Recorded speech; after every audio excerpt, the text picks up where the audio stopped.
Hello guys, कैसे हो आप सब। आई होप अच्छे होगे, स्वस्थ होगे, मस्त होगे। मेरे चैनल निमित ब्लॉग्स में आप सभी का स्वागत है। गाइज, आज राधा अष्टमी का पावन दिन है।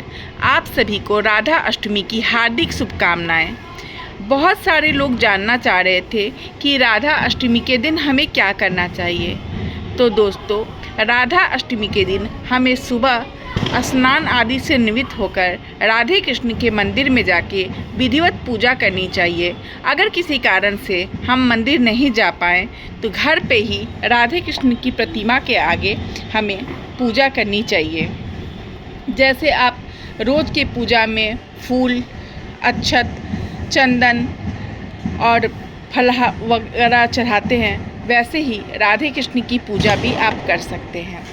राधा अष्टमी का व्रत एक टाइम फलाहार करके भी किया जा सकता है, और अगर कोई बीमार है तो वो सात्विक भोजन भी कर सकते हैं। पूरे दिन उपवास करके और रात में आप या तो सात्विक भोजन ले लीजिए, या फिर अगर आप फल खाना चाहते हैं तो फल ले सकते हैं। देखिए, किसी भी व्रत में ये नहीं कहा गया है कि अगर आपको स्वास्थ्य संबंधी कोई परेशानी है तो आप अपने स्वास्थ्य को अनदेखा करके और तब किसी व्रत को करें। नहीं, मन का शुद्ध होना भी बहुत ज़रूरी होता है।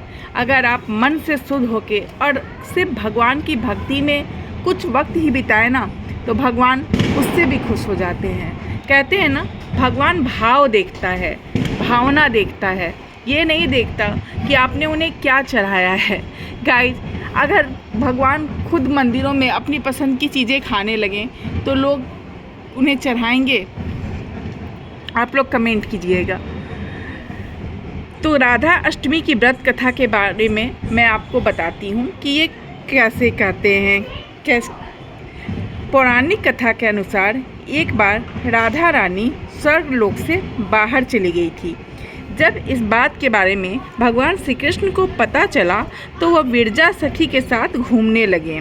जब किशोरी जी स्वर्ग लोक में आईं तो उन्हें इस बात का पता चला और वह क्रोधित हो गईं। इसके पश्चात उन्होंने विरजा जी को अपमानित किया। इसके बाद उसने विरजा नदी का रूप ले लिया। राधा रानी के इस व्यवहार को देख के सुदामा जी को बिल्कुल अच्छा नहीं लगा। वह राधा जी को गलत बोलने लगे। सुदामा की बात को सुनकर किशोरी जी क्रोधित हो गई और उन्होंने कान्हा जी के मित्र को दानव योनि में जन्म लेने का श्राप दे दिया। सुदामा जी ने भी राधा जी को इंसान योनि में जन्म लेने का श्राप दे दिया। इसके पश्चात सुदामा के श्राप की वजह से राधा रानी को भगवान श्री कृष्ण का वियोग सहना पड़ा।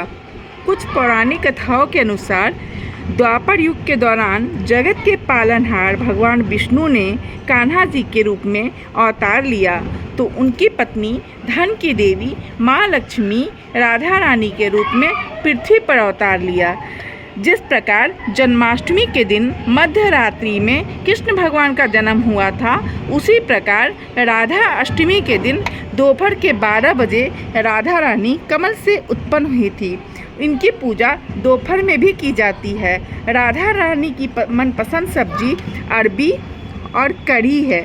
इन्हें कढ़ी का भी भोग लगाया जाता है और उसके बाद व्रत खोलते हैं। जो लोग शाम को खाना खाते हैं, सात्विक खाना, उस टाइम में वो कढ़ी भी खा सकते हैं। काफ़ी लोग इस व्रत के तारे को देखकर और अगले दिन सूर्योदय के तारे को देखकर व्रत खोलते हैं, और कुछ लोग सूर्योदय के बाद खोलते हैं। गाइज, मुझे उम्मीद है आप सभी को राधा अष्टमी की कहानी अच्छी लगी होगी। ये कथा किताबों में भी है, पुराणों में भी, पौराणिक कथाओं में भी लिखी गई है। आप सभी को अगर ये मेरी कहानी पसंद आई हो तो प्लीज़ मेरे चैनल को लाइक, सब्सक्राइब और शेयर ज़रूर कीजिएगा। जय राधा रानी की, जय श्री कान्हे की।